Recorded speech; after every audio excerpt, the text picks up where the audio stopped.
The last time the Pittsburgh Steelers got a win, it's been a while. And they beat the Bengals 16-10. That's when they had that big explosion on offense. When they had, over 300 yards, 400 of yards of total offense. You beat Jake Browning when you had Kenny Pickett fully healthy. And then you fast forward to now.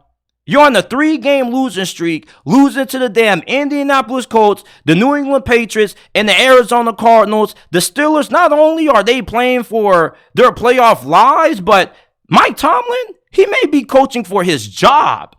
And if Pittsburgh can't find a way to beat Jake Browning and company, I'm going to have even more things to say about why Mike Tomlin should not be the head coach of the Steelers next season.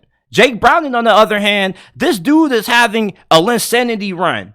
And I say this every week, and I'm going to say it again. Jake Browning is great value Joe Burrow. You ever went to Walmart and you got the Fruit Loops on one side and you got the great value Fruit Loops on one side?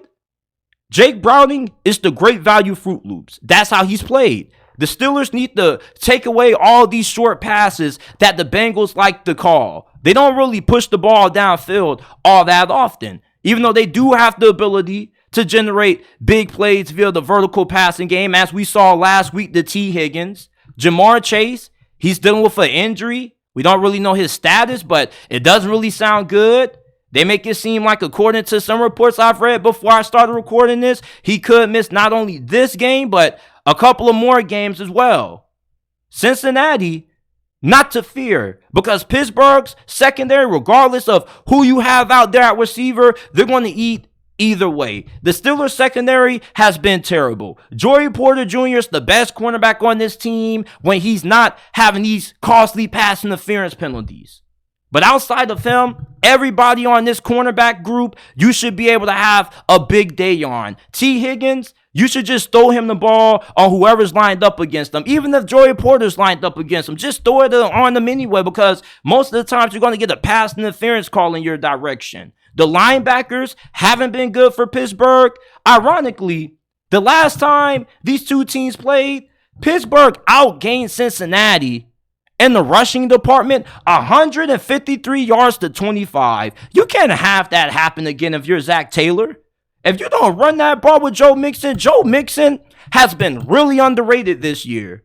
You watch Joe Mixon play, this dude is running guys over like he's playing Madden 25 and he's Marshawn Lynch or something. Every time he gets the ball, every game I watch Joe Mixon playing, he's running like 2-3 guys over. This dude has been a tank and he's been incredibly underrated. And you Bengals fans better make sure Joe Mixon gets into the Pro Bowl. Little off topic, but Joe Mixon needs to be in the Pro Bowl this year. He's been really underrated. Pittsburgh, their run defense isn't good. They got shredded by two of the Indianapolis Colts backup running backs. Zach Moss got injured during that game. They had no Jonathan Taylor. You would have thought that the Steelers' run defense would have been able to step up, but instead they get beat by the Colts practice squad running backs. Do you know how long it's been since I've seen Trey Sermon playing the game? And a dude named Tyler Goodson who played for Iowa a while back? Like, if the Bengals don't have more success running this football, I'm going to be really surprised. And this is coming from a diehard Steelers fan. Like, this run defense is awful, and it all starts because they don't have good linebackers. Maybe a underrated player to watch on Cincinnati's offense is their tight end, Irv Smith. You can't really cover the middle of the field, and Irv Smith, he could be a guy to look out for who could have a big game for the Bengals in the passing game. Jamar Chase is down. Who's going to be that number 2 option? It should be Irv Smith. The Steelers, what they need to do defensively is force Jake Browning to hold the football and allow what your defense does best to shine. Make Jake Browning have to hold on to the football, get him out of rhythm, get after him fast, and make sure that you can shut down this quick passing attack of Cincinnati, because 70 to 80% of this offense is halfback screens or bubble screens to these wide receivers, slants, and just a lot of quick stuff.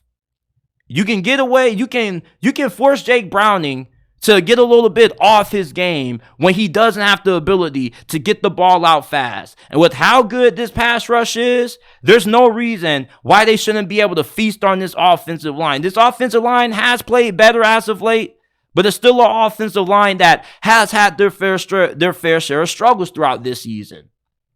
And last week against the Minnesota Vikings, their defense was getting ate up by that backup quarterback who they had back out there. I can't even remember this dude's name. That just tells you a lot about everything you need to know about him. But the Bengals defensively, going up against Mason Rudolph, you like your chances if you're a Bengals fan. But I'm telling you this straight up. Mason Rudolph, one thing that separates him from Kenny Pickett and Mitchell Trubisky is that this dude is a gunslinger. He's going to throw the football downfield. And we haven't seen Mason Rudolph start in a game and since 2019 when Myles Garrett knocked the shit out of him with that helmet, when he pretty much took his helmet and said, "Bop!" So Mason Rudolph, I wouldn't count this dude out if I'm a Bengals fan. All right, this dude has a really good arm. He has a stronger arm than Trubisky and Kenny Pickett, and he doesn't hesitate to pull the trigger. And that means that we could see a big game out of George Pickens potentially. Cincinnati's defense, this is probably the worst that has been in all of their years under defensive coordinator Lou Anarumo. This is a young secondary. They got a lot of new young faces on that defense. They lost a lot of veterans in free agency last year.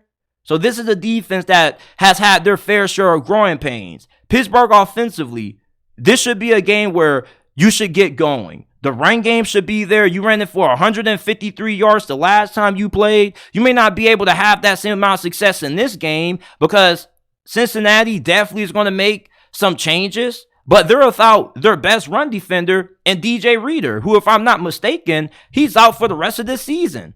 And without him, this run defense that already wasn't really that good takes a major nosedive without him.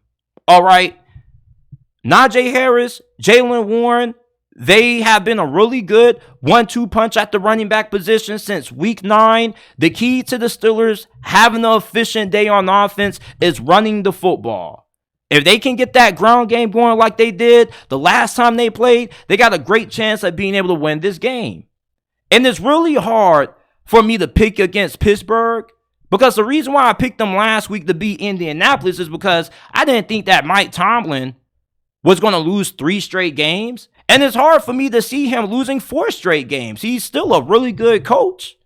The problem with Pittsburgh is that it's just too many costly turnovers by the offense. Mason Rudolph, he's not going to do any better job of taking care of the football than what Mitchell Trubisky did.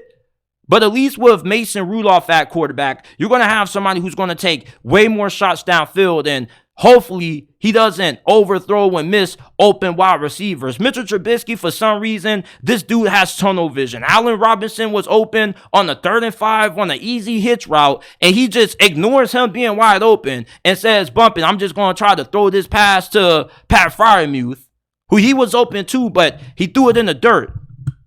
Mason Rudolph, he can't be no worse than what Mitchell Trubisky was. At least he takes shots downfield. Give me a quarterback that's going to take some chances against a secondary that definitely can be had.